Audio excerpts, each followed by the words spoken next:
Good morning, good afternoon, good evening, wherever you're listening in. I'm Christian Pierce, racial and ethnic equity expert at the Competent Center for Diversity and Inclusion at the University of St. Gallen. And welcome today to Deep Dives with the CCDI. My pronouns are he and him. For those blind or of low vision, I'll describe myself.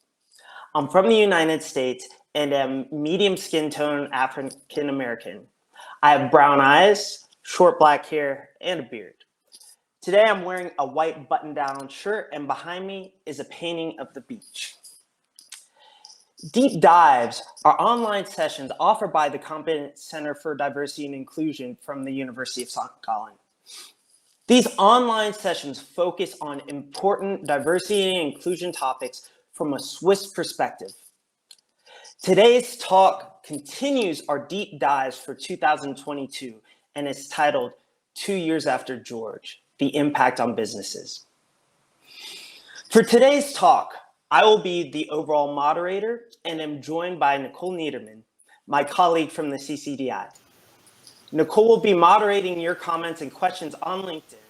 And for our talk today, we also have the privilege to have two phenomenal activists, Jacqueline Tosupe and Benjamin Hutroth. Hi, Nicole. Hi, everyone.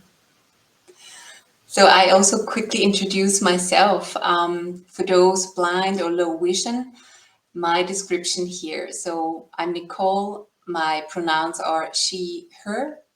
I'm Swiss. I have brown eyes. I wear glasses.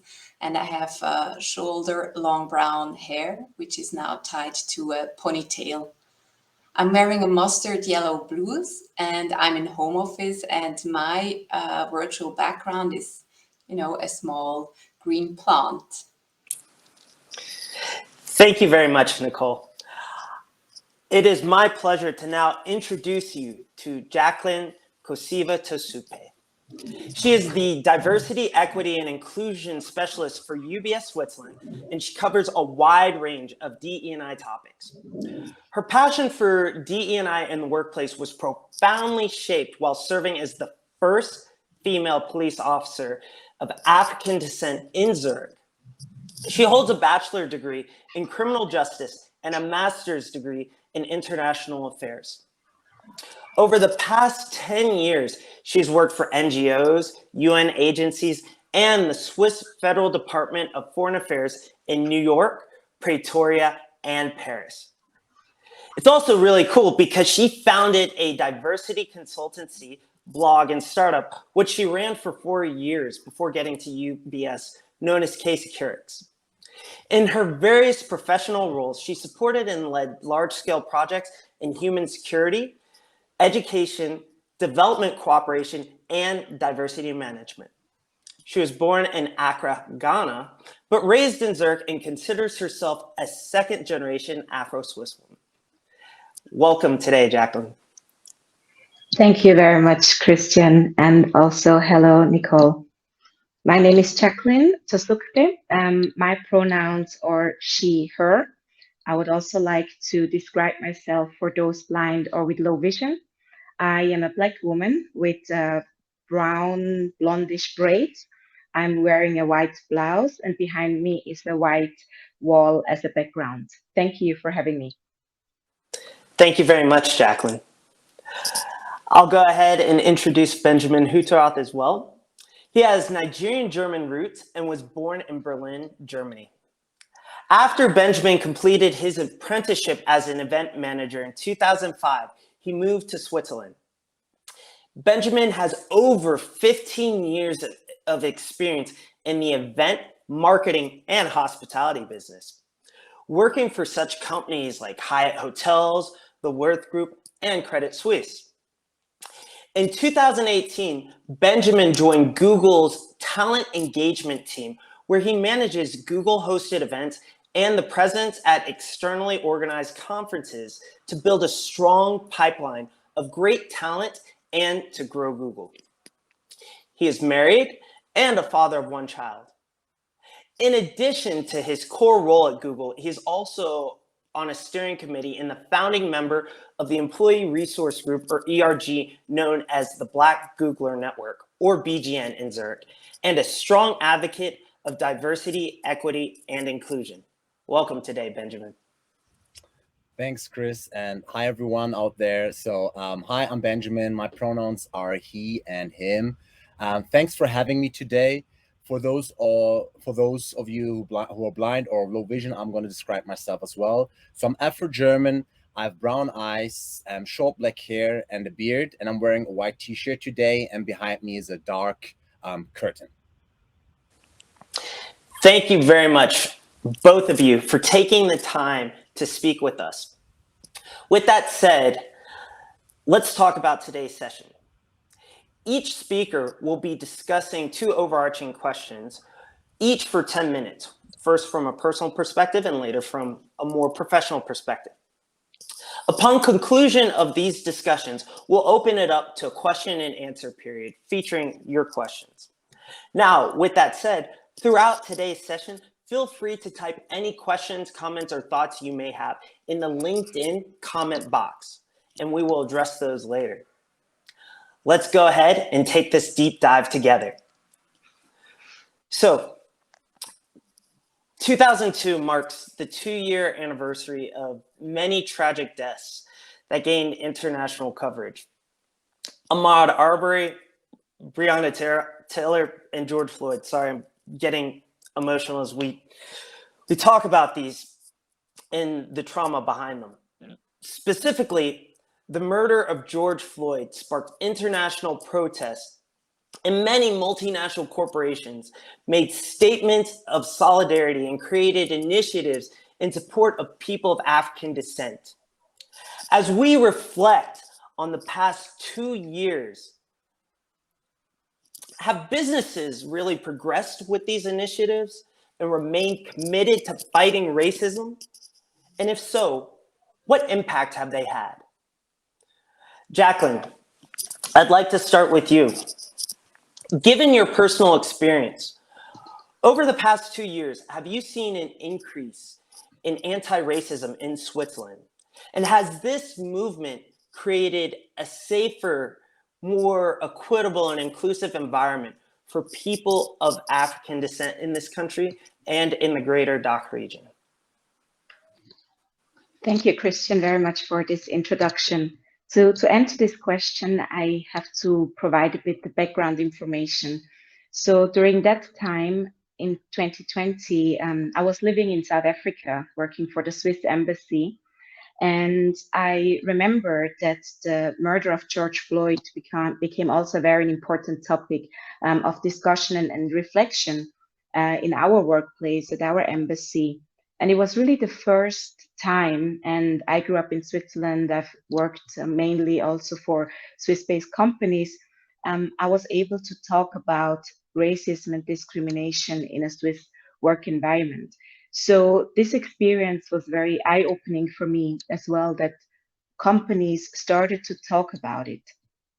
I also ran, as you mentioned, a diversity, equity, and inclusion consultancy, which I already have founded in 2017 with a strong focus on racial equity. However, I had really difficulties finding clients before the George Floyd murder happened, because many companies mentioned that racial equity was not part of their D&I strategy. And this really profoundly changed after George Floyd. So what I can say is that allyship and social justice activism has definitely increased. Many companies, NGOs, startups made statements condemning the violence, but also recognizing that racial equity goes beyond being able to live free from, let's say, racial profiling, but that real racial equity is about economic and social inclusion. So companies started to hire more D&I specialists that I witnessed and consultants as well. And this was very important. However, I also witnessed that suddenly more D&I practitioners who beforehand didn't really focus on racial equity, all of a sudden became racial equity specialists. And it is also because it became an attractive market. Companies were looking for specialists. What I found there very important is that when D&I specialists focused on racial equity, that they also bring some form of connection to race and ethnicity issues here in Switzerland, either from lived experience or being exposed, let's say, through family, specifically around race and ethnicity topics in Switzerland. For instance, I received during that time also some requests to speak as a consultant at an LGBTQ Pride event, which was from a friend of mine who was at that time the president of Pride. I mentioned that I will not be the right person to speak about it, even though I'm a strong ally. But I felt that it's very important that, specifically in topics that look at diversity categories that can be very personal, that the lived experience from the consultant or expert is also looked at, including the professional experience. So I actually referred then the request to someone that was openly gay and also a Black woman, but was more equipped to talk about specifically LGBTQ and Black experience in Switzerland. So when we look from a societal perspective, this incident was indeed a wake-up call. I would like to highlight some positive changes that I witnessed. So there was much more public discussion specific to anti-Black racism, also conversations between municipalities, specifically also here in Zurich, and civil society on the presence of racist and colonial symbols in public space. We also saw much more engagement of civil society in the fight against racial profiling and police brutality. So more awareness was also put on to buying products, for example, from the Afro-Swiss community. So also within the Afro-Swiss community, which became much better connected and also supportive of each other after this event. So, for example, the Black community in Switzerland, also specifically in Zurich, had started to have a WhatsApp group chat, did regular meetups, also professional networking. So it can be said that the tragic incident allowed everyone, including Black people in Switzerland, to be more self-aware and to be more socially conscious. I also would like to mention a personal experience. So when I moved back to Zurich after 10 years abroad, so I moved back in January after living in the US, South Africa, and Paris, I felt also that people looked at me more positively. The social interactions were different. People started to have more small talks. I don't know if it's also because it was, let's say, not the end of the pandemic, but everything started to open up more. Maybe people were also more happy to have more social interactions. But it was something that I witnessed. And growing up in Switzerland, it was a welcoming experience to feel more included and not othered than I felt previously or 10 years before. On the other hand, we also saw more increase actually of racial profiling, specifically within also the police. And as a former police officer, I focused very strongly on this topic and also wrote my master's thesis about it. For instance, the George Floyd murder has overshadowed many tragic deaths that have occurred in Switzerland against Black men. Just to mention a few names, Mike Van Peter, Hervé Mamandudu, Kamin Fati, and Zoe Wilhelm. These are just a few names to mention of Black men that have actually died in police custody in Switzerland. And what is also very interesting to witness is that it happened mainly in the French-speaking part of Switzerland. And also the Alliance Against Racial Profiling has mentioned that police violence is a problem here in Switzerland. So I don't want to go too much into detail about these cases, but it has to be mentioned and also important to know that these tragic incidents happen also here. Even though we don't have the level of racial tensions like in the US, the country also harbors xenophobia. Also, statistics have shown from the Swiss Federal Statistical Office. So the types of discrimination that we witness is, let's say, unfair treatment in hiring, marginalization, bullying, and expression of prejudice. So physical acts of violence are relatively rare, but we have much more indirect forms of discrimination that don't show up in the statistics. As mentioned, these happen in small daily interactions. But also, what we often forget is that racism and hate speech has also spread more widely in the internet and social media, which particularly impacts the younger generation. So I would say that Switzerland is not immune to structural or institutional racism. There's just different forms. Also to mention the EKR, or the Federal Commission Against Racism, as well as the UN Working Group of Experts of People of African Descent, have written reports and made statements that cases of racial discriminations are prevalent here in Switzerland as well. So the report from these two institutions have also shown that victims are coming more forward, more often, and also the voices of those who defend equality are also getting louder. So this is what we have seen after George Floyd. With that said, anti-racism movement after George Floyd had made some impact at the business and society level, but we cannot say that we have fully achieved a safe environment around racial equity. So, with a safe environment, I also mean beyond physical safety and economic and mental health safety for people of color in Switzerland. And for this safety, we are still on our journey. I would say that an increase in discussion about racism counts as progress, and discussions that we have today with the CCDI are part of the solution. And it is really important that we also understand that racism is not only a problem of minorities, but as a society, it's a problem for the society as a whole.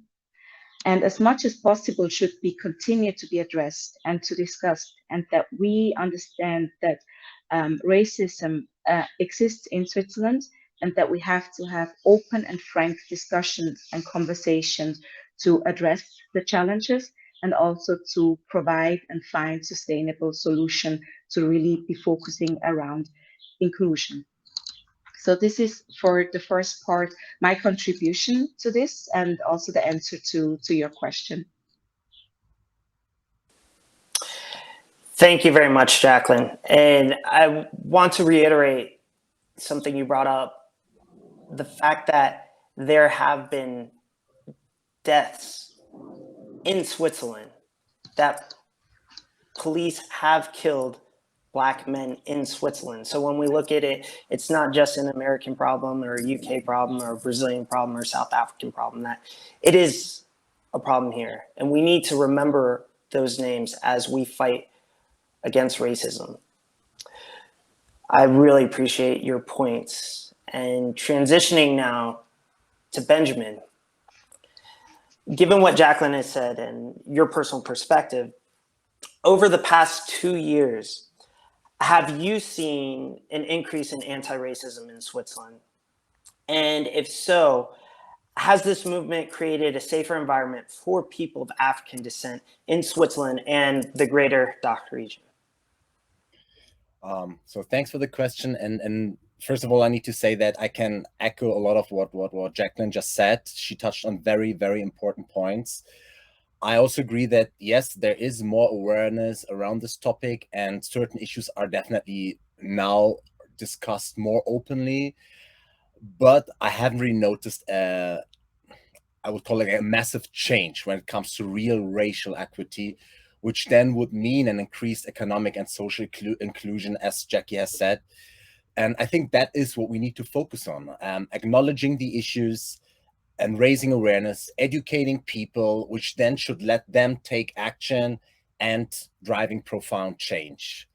And to answer your question on safer environment for people of African descent, I can share a personal story, or can maybe ask you, or all of you, how would you feel if you bump into a neo-Nazi family on a sunny day in Davos while you are on a playground with your little daughter?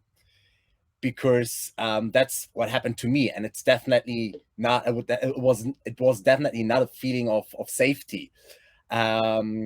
So not a long time ago, I went to Davos with my family. We went for a hike, and then we ended up on a playground in the center of Davos. And then I noticed that there was a group of people giving me a very strange look, and I was like, that's weird. And then I immediately felt that there was tension. And after a few seconds, I realized why. Because this was a neo-Nazi family, and they made zero efforts to hide it. They were wearing an Aryan Ansgar kind of like outfit, and this is kind of like one of the most famous German neo-Nazi brands. They had the German imperial flag tattooed on their sleeves. So it was very disturbing. And again, like that's like 2021 in Switzerland. That's not like back in the days.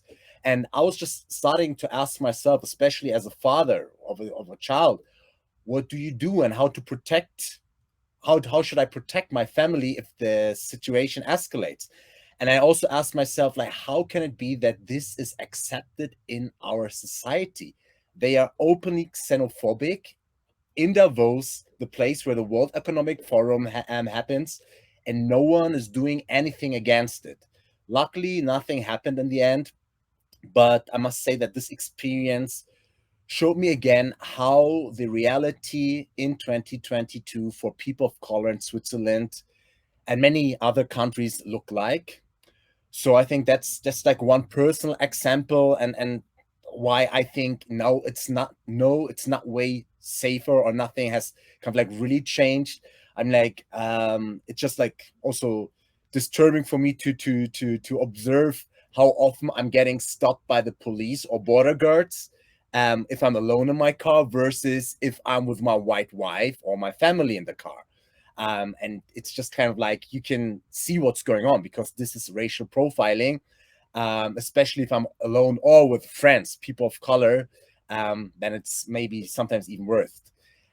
And then, like you think about the stories, or you hear about the stories about people kind of like still insisting on naming their Swedes racial slur. And for those of you who are Swiss, you might know kind of like what I'm talking about. I mean, like there are even Facebook groups kind of like who are promoting to stand in solidarity with this specific company.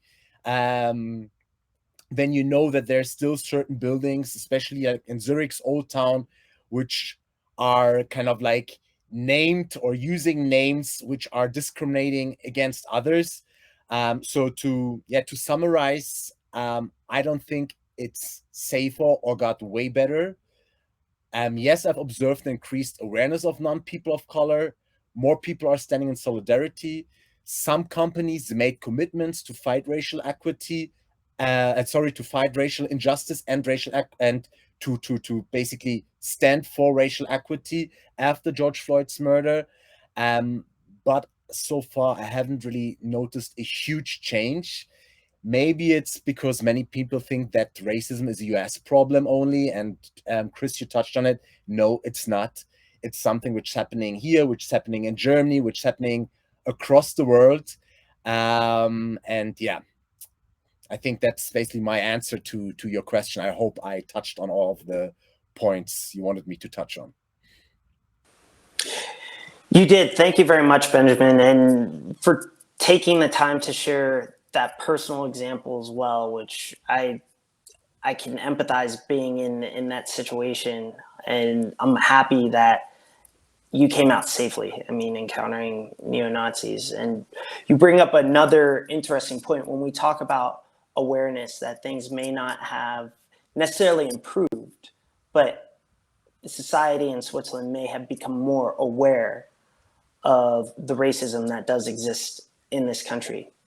So let's talk about driving from awareness to action then, and specifically within businesses. So going back to Jacqueline, I would like to ask you, from your perspective, what anti-racist initiatives from businesses have you seen, and which have really been authentic in their efforts to combat racism?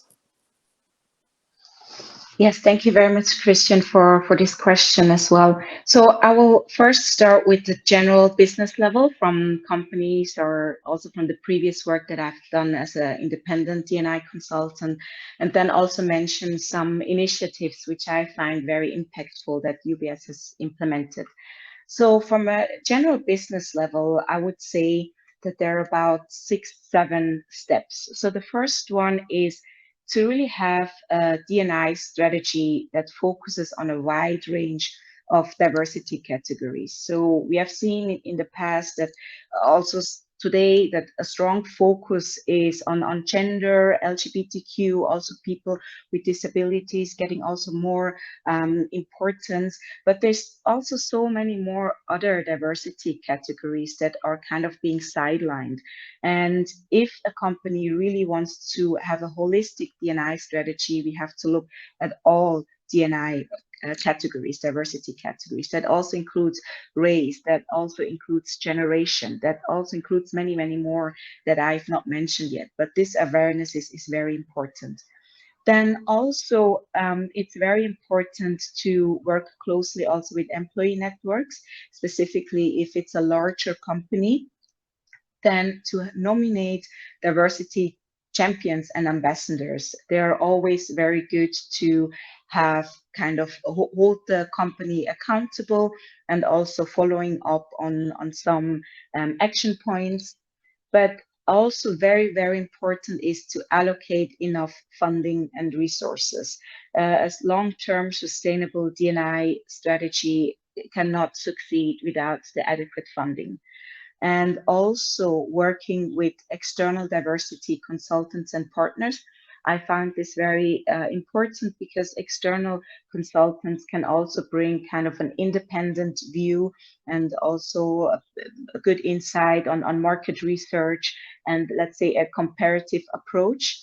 And then D&I trainings should also be for leadership and management. It's really important to, on one side, have a bottom up approach, but also a top down approach. And we have seen that a top down approach and really engagement from senior management can make a big, big impact. And the last point I would like to mention is also to be open to collaborate with other companies.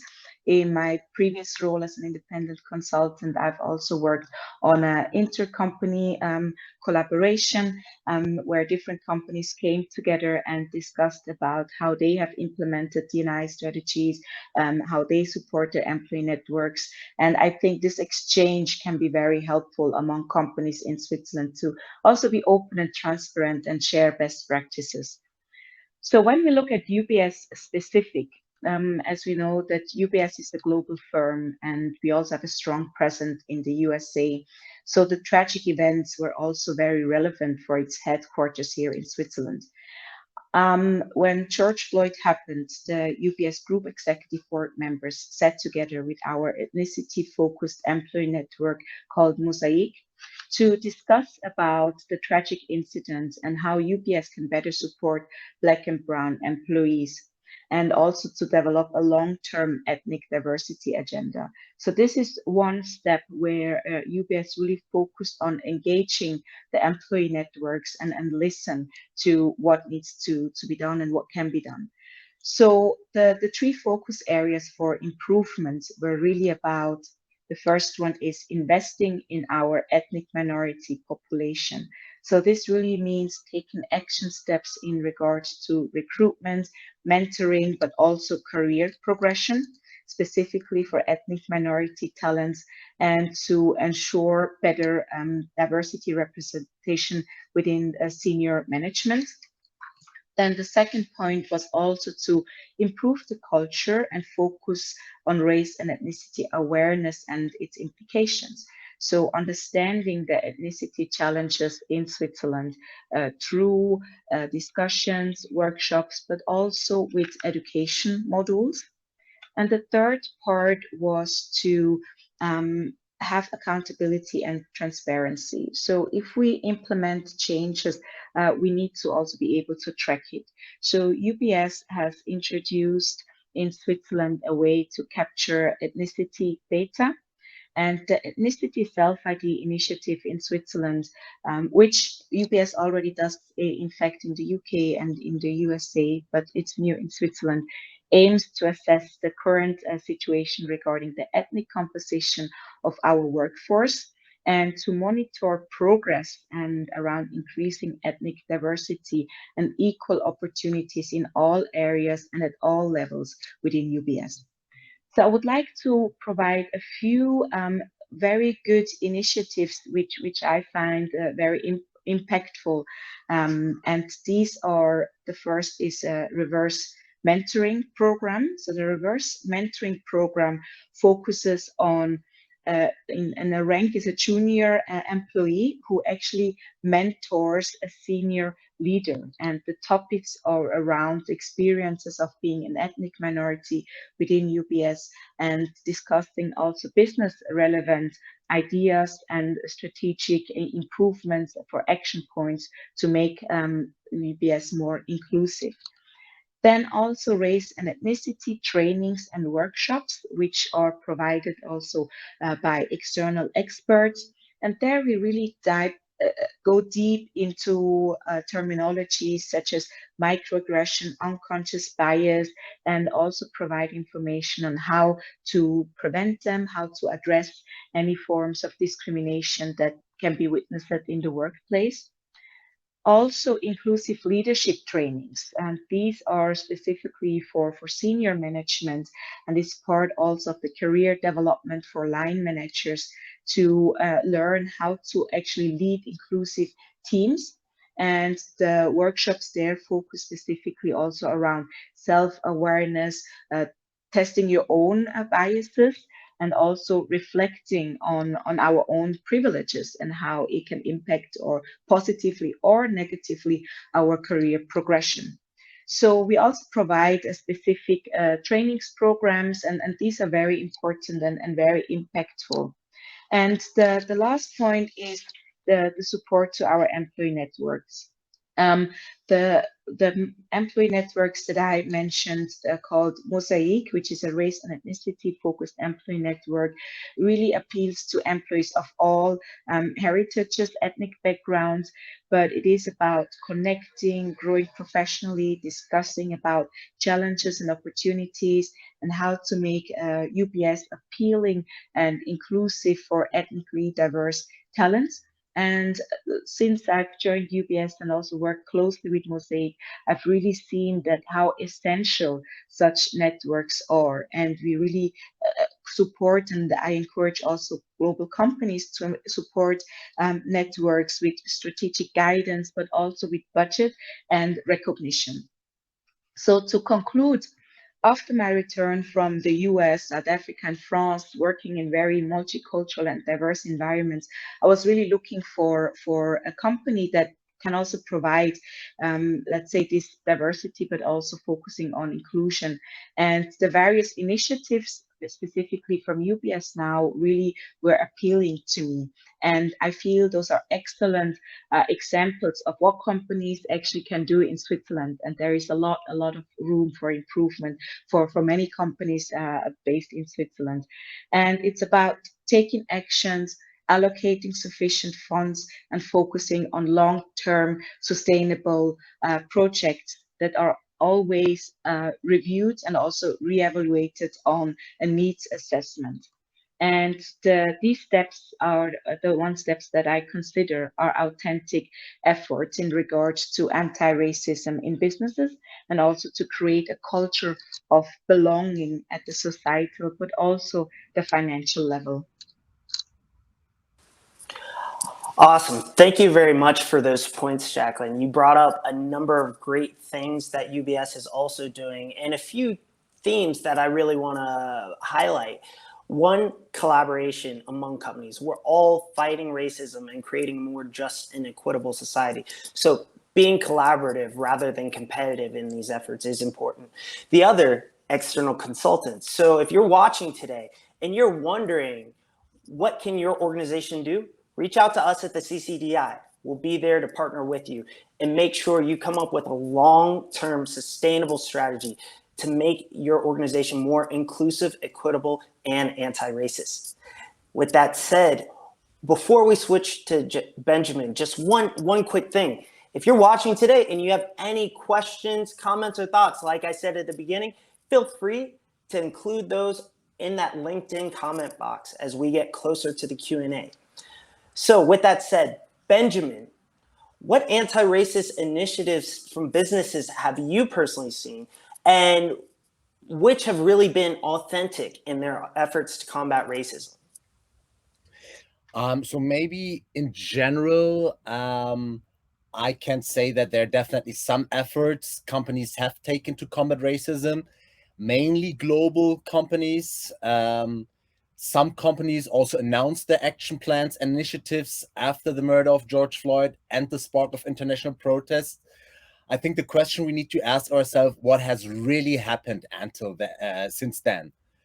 Because there are reports that reveal that out of the billion commitments, only very small percentages actually went to organizations focusing specifically on fighting racism or criminal injustice.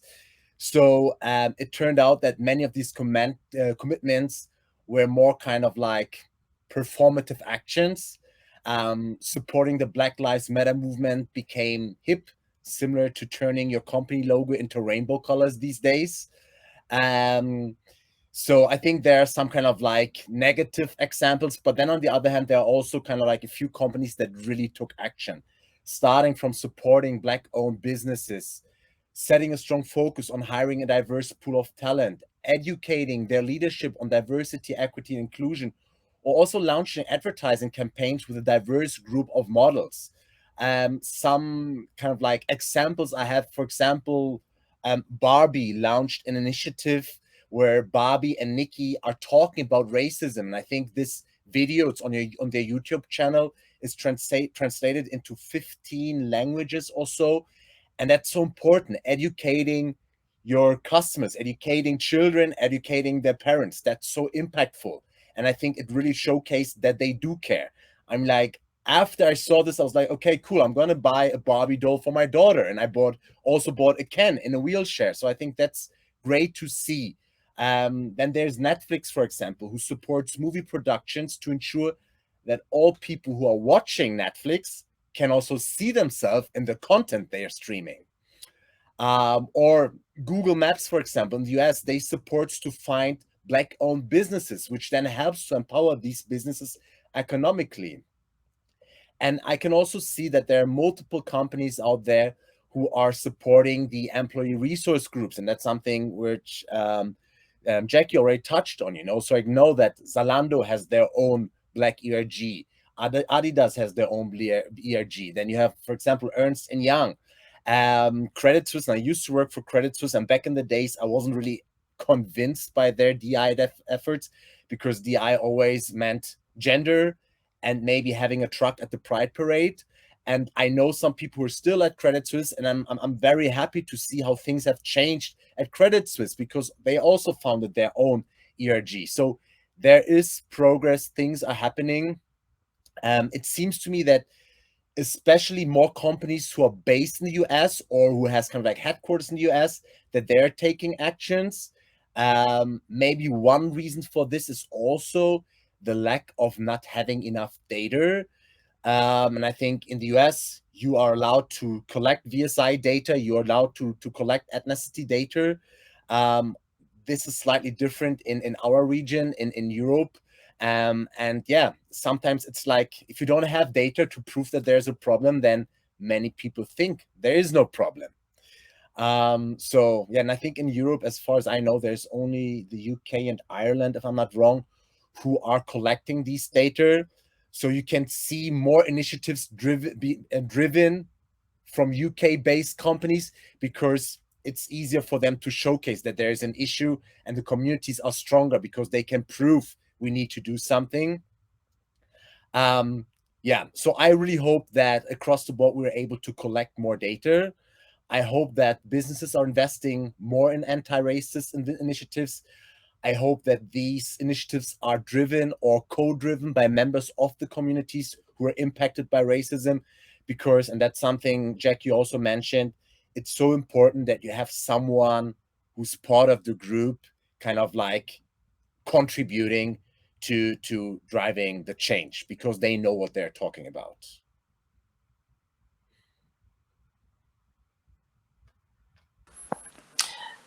Absolutely. I think that's phenomenal points that you brought about as well. And going back to what Jacqueline said with UBS and that self-ID, starting to collect that data to really not just identify everyone. I've heard, in some conversations with organizations, oh, well, I'm a white Swiss guy. Why do they need my information as well? Well, it's not about taking power away from the majority. It's about helping traditionally marginalized and underprivileged people and understanding the makeup of your own organization to be so much more inclusive.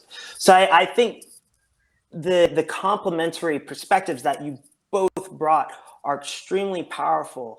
And you both touched on something. We didn't really say that buzzword, but especially with Pride Month going on right now, that intersectionality and that respect for everyone as an individual, driving from the business case for diversity to that business and human rights perspective, where everyone is able to be viewed as a human who deserves to live a life of respect and dignity and have that reciprocated, not just in general, but especially within their workplace or those business organizations.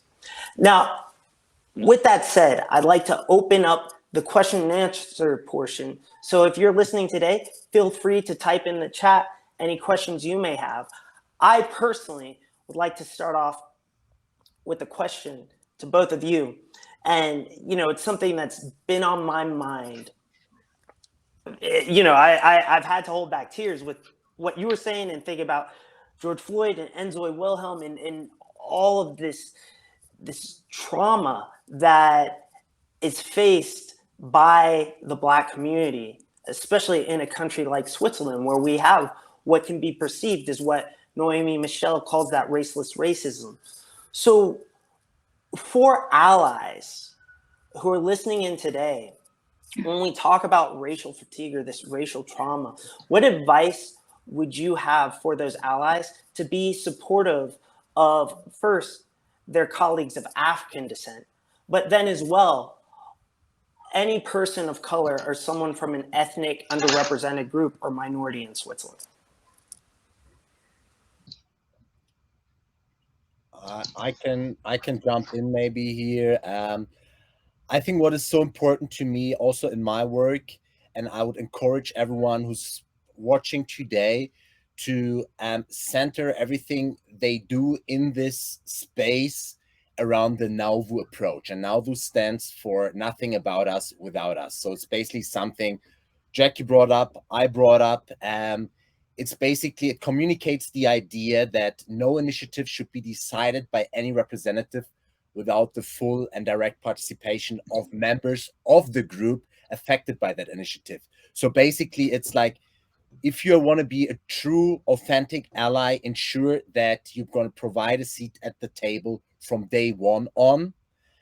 Listen, learn, and maybe one other very important advice, in my opinion, is it is okay to make mistakes. Don't be afraid of making mistakes. Mistakes are the first step of learning something, of educating. I think the only kind of like thing you can really do wrong is not learning from your mistakes. But it's okay to make mistakes. It is okay to ask questions. So yeah, I think these are kind of like some advices I would give to allies and to people who really want to drive change in the space. Yes, thank you, Benji. These are very, very good points, and I fully agree with what you mentioned.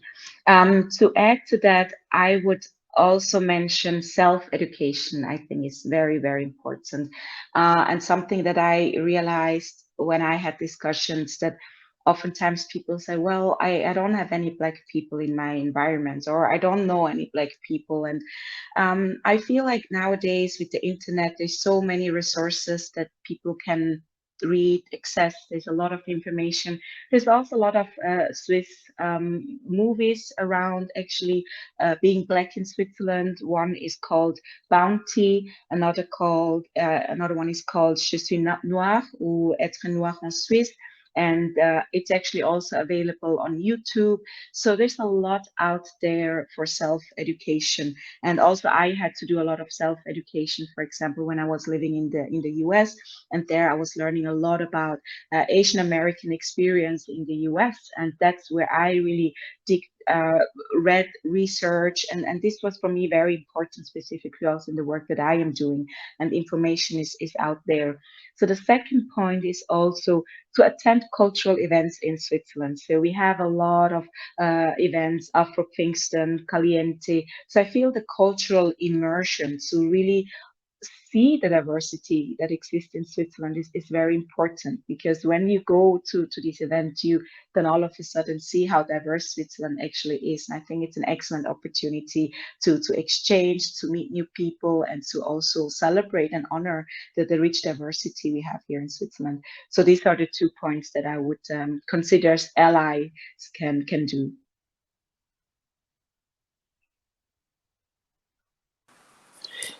Thank you very much. You both bring up two phenomenal points, and I think, bringing in the context of today's conversation and the timing with it being Pride Month. Yesterday was the anniversary of the Stonewall Uprising, which that's always something. Being from North New Jersey and growing up in New York City, I'm always proud to have seen in person some of the Pride celebrations there.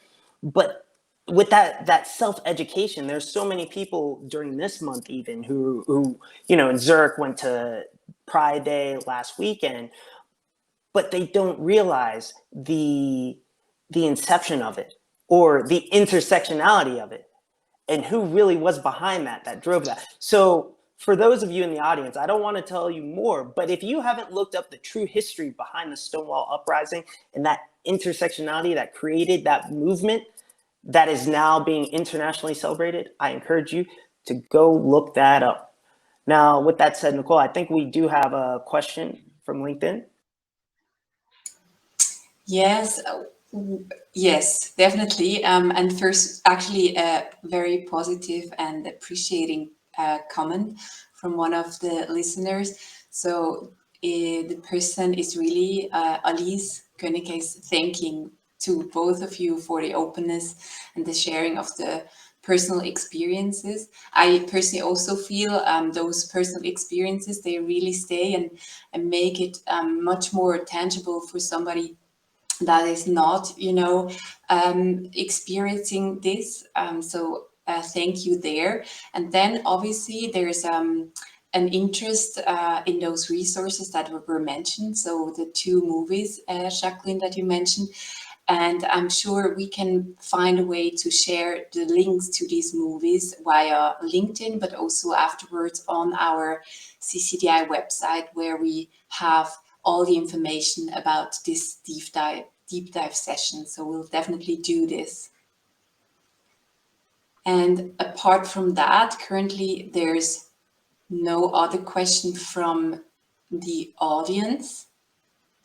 And if you allow me, then I would raise a question, because Benjamin, you made a very important point about learning from mistakes, and I can imagine, especially for companies who have, no expert explicitly who they could be really struggling in saying, okay, what is the first step we should be doing?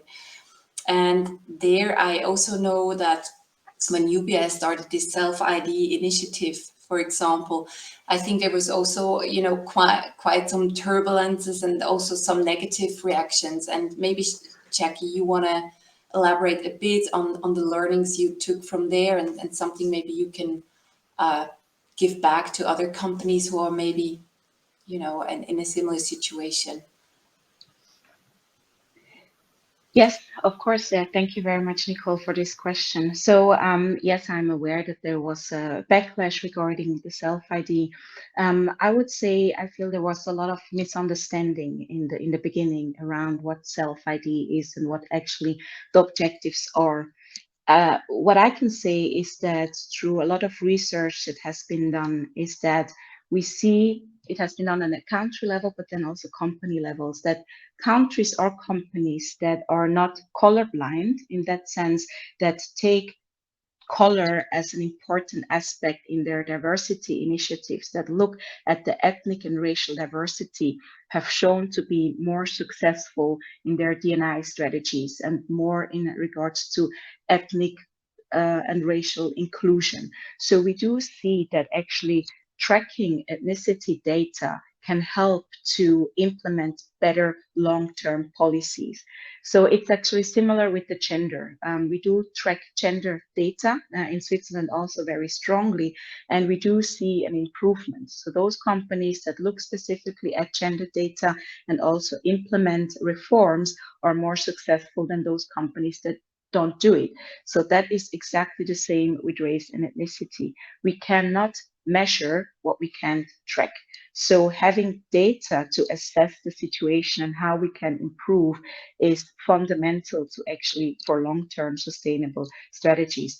At the same time, it allows companies to actually discuss around race and ethnicity in an environment where people feel safe, because it is a topic that is openly addressed and not something that is sidelined and kind of neglected. So it has many benefits in this regard. In one term, about ethnic and racial inclusion and making progress in terms of hiring, promotion, and retention.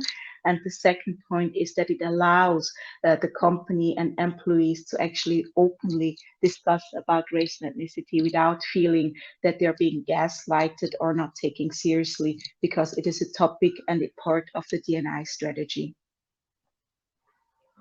I hope that answered your question.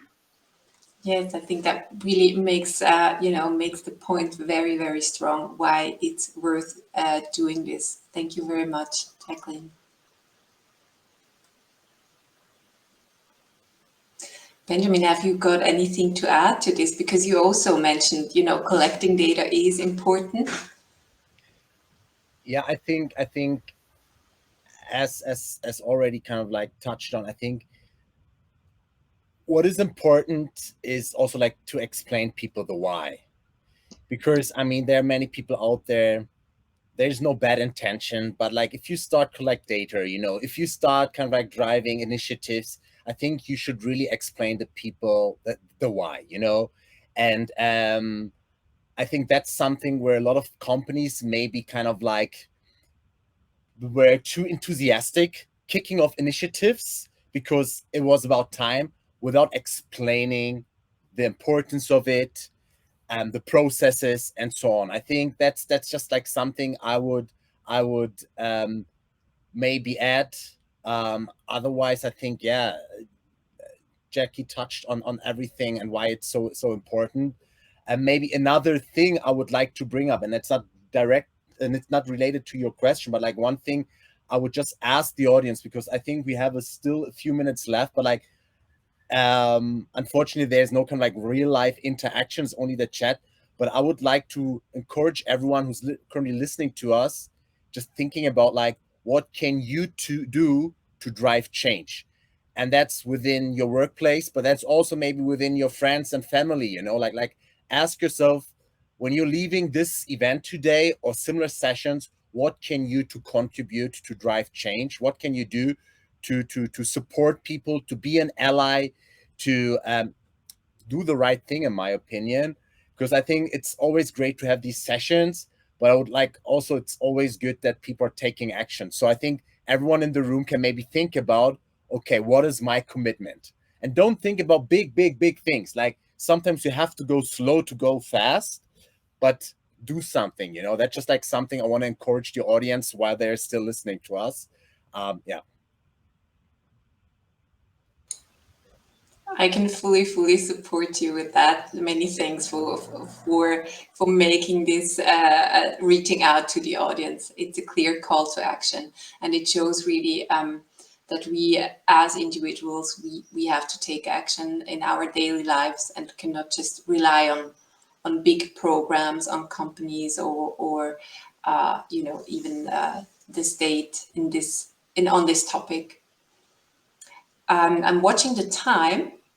We have 5 minutes left, and we have one question out there. And maybe, Jacqueline, I will give it to you, but you try to be kind of quick if possible, and then Christian, I hand over to you for the closing. So there's one question about how a company like UBS can empower employee networks.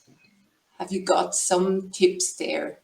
Yes, I will, as mentioned, keep it briefly. So there was 3 points that I would like to mention. The first one is really having support from leadership. So our employee networks have an executive sponsors who basically also speaks up for the network in forums where they're not represented, to really get the support from top down.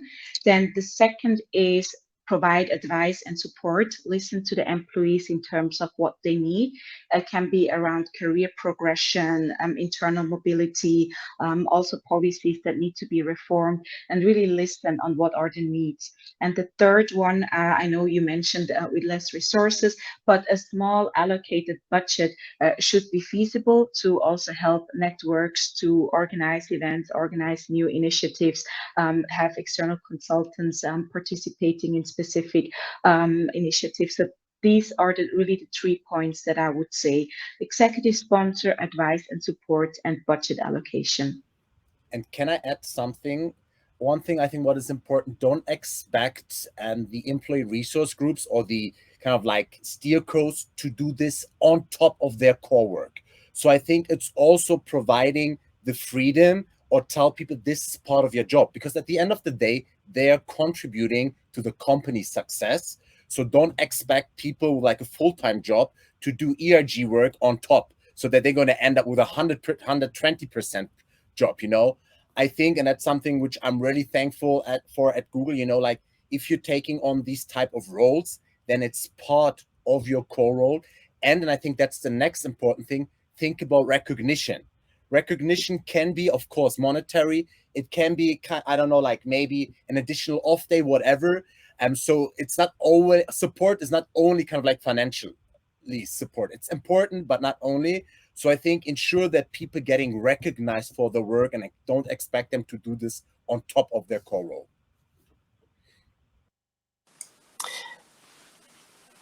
Thank you very much, both of you. That's a phenomenal point, and I think, you know, that lends itself to further conversations at another time and another day, when we talk about the impact of piling up work or extra work on people of color or people from marginalized communities, and the burnout that may occur from that when there's not an inclusive space, or when, you know, I was briefly reading this longer question we can't really address right now because of time, but, you know, when you hoist someone up kind of as the first Black employee in the organization, and then the organization puts everything on their shoulders, and so they're crushed.